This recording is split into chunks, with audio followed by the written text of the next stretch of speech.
mga tubong ama, ang isa sa mga dumalo, sila po.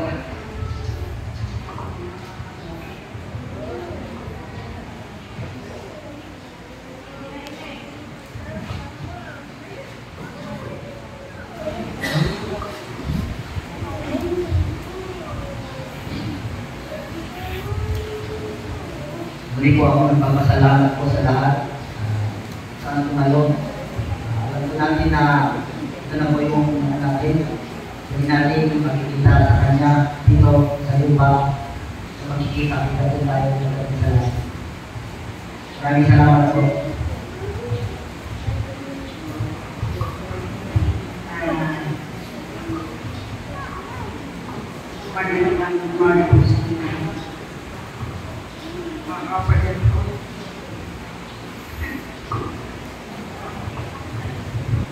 Si Bayet po, hindi po yun. Ay siyang wala na si Ba ang pagsukuhan si Ba ang kinain ka.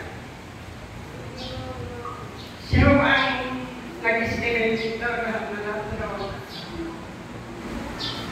Ngayon ang nagsabi ng paro dahil ay yung picture na ipagagawa si Ba. Nakita namin po yun.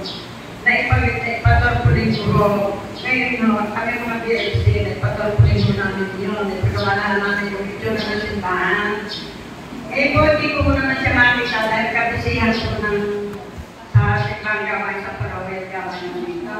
Nagsisaya na itong mga information o kaya ng meeting.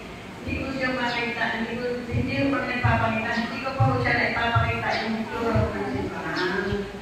Ang sabi niya, basta kasi kung ikaw po dyan po sinabi niya live show na sa committee, sinabi yung ni Boy, basta ako ika ay susupervise sa magagawa ng simbahan.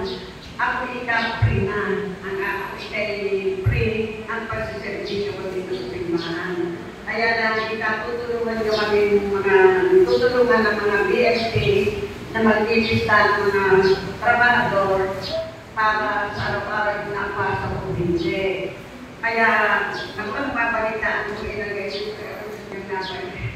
Ako rin ganun po dahil kami na magpapagawa na niyan mo ba ito mga hindi ko nakakalasan sa masyan niya.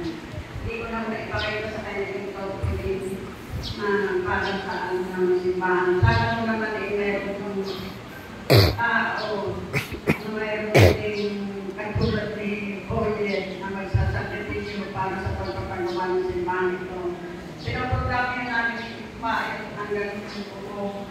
Kaya kami hindi nagulong para pagkakaya na sumasang ang dami nyo, ipakakapit po namin yung dahil magpipista mo naman. Kaya hindi rin Boyet, alam ko namin na Dr. Jambo. At ikaw ay nasa kamay na ng Panginoon. Sumalangin sa langit, malumpa. Hindi natin nakalain na ikaw ay magkakain sa iyong kapait at sa malawak na pakikisaman sa mga tao na sa lipunan at sa Panginoon. Kaya sa harap ko ng mga BLC ng Lipusan, kami po ay lubot-lubot ang pagkikilala sa inyo. Oye, inuulit ko sa malamang nawa ang iyong tanong.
Okay na?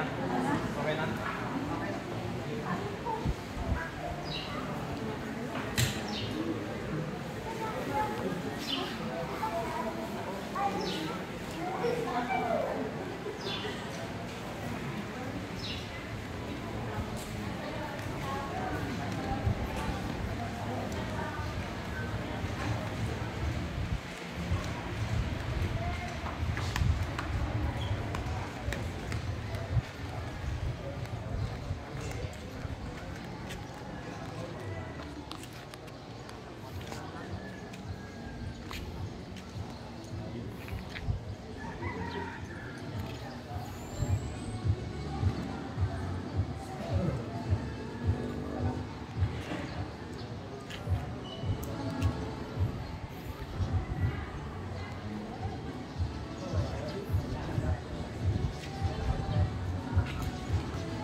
Ayun na.